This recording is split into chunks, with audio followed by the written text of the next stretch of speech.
নির্বাচন হতে দিচ্ছে না, মানে তারা মনে করছে তাদের নিজস্ব এজেন্ডাগুলো বাস্তবায়িত হয়ে নির্বাচন করলে তাদের জন্য সুখকর হবে, তারা আরও স্ট্রংলি থাকতে পারবে, তাদের সব দিকে তারা যেভাবে চাচ্ছেন সেভাবে হবে। কিন্তু আমার কথা হলো, আপনারা তো এটা চিন্তা করছেন না দেশটা থাকবে কিনা, দেশের মানুষ বাঁচবে কিনা, তারপরে না আপনি এজেন্ডা করে 3 বছর 2 বছর পরে যা ইচ্ছা করবেন।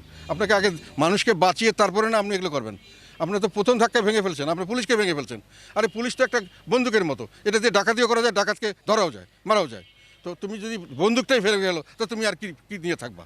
আমাদের দেশটা এইভাবেই করা হয়েছে এবং বর্তমান সরকার এইভাবেই করছেন, যেহেতু ওনাদের কোনো অভিজ্ঞতার অভাব। জ্ঞানী মানুষ, ভালো মানুষ, কিন্তু ওনাদের অভিজ্ঞতার অভাব। আর যারা ওনার সঙ্গে ওনার ক্লোজ হিসাবে মাস্টার মাইন্ড ইত্যাদি যারা আছেন, ওনার ঘনিষ্ঠজন, তারা আসলে আমি মনে করি তাদের রাজনীতি সম্পর্কে তাদের পরিপক্কতা অনেক কম এবং দেশ পরিচালনার ব্যাপারে তারা মোটেই কোনো অভিজ্ঞ নন এবং তারা ভুলভ্রান্তি করতেই পারেন।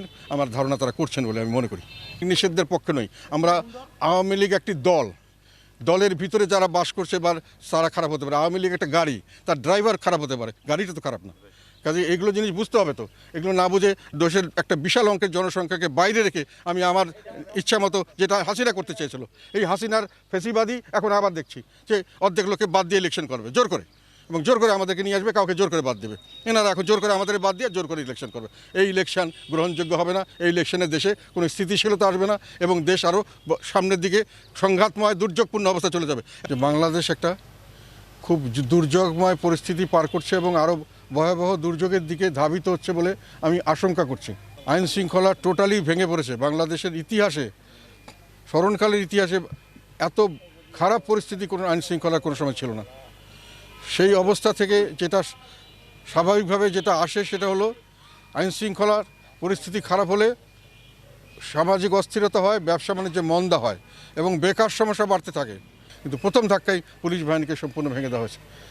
আওয়ামী লীগের সময় অনেক প্রতিষ্ঠানকে ধ্বংস করা হয়েছিল না, ধ্বংস করা হয়নি, শক্তিশালী ছিল প্রতিষ্ঠানগুলি, অপব্যবহার করা হয়েছে। এখানে কিন্তু অপব্যবহার সমানভাবে চলছে। যেমন দুর্নীতি দমন কমিশন অপব্যবহৃত হচ্ছে, যেমন বিচার বিভাগ অপব্যবহার করা হচ্ছে, যেটা আগে বলা হতো অস্ত্র হিসেবে ব্যবহার করা, উইপনাইজেশন অফ দ্য জুডিশিয়ারি, সেটা সমানতালে চলছে সমস্ত। আর কতগুলি প্রতিষ্ঠানকে শুধু অপব্যবহার না, সম্পূর্ণ ধ্বংস করে দেওয়া হচ্ছে, যেটাকে নতুনভাবে সাজাতে আমি মনে করি খুব সহজসাধ্য হবে না। যেমন পুলিশ বিভাগ সম্পূর্ণ এখন ড্যামেজড। এটা কাজেই আমাদের আইন শৃঙ্খলার উন্নতি হওয়ার কোনো সম্ভাবনা আমি এই মুহূর্তে দেখছি না। সেই জন্যই বলছি যে আবার যখন বেকার সমস্যা বাড়বে তখন আইন শৃঙ্খলা আরও খারাপ হবে যদি এটাকে দমন করতে না পারেন।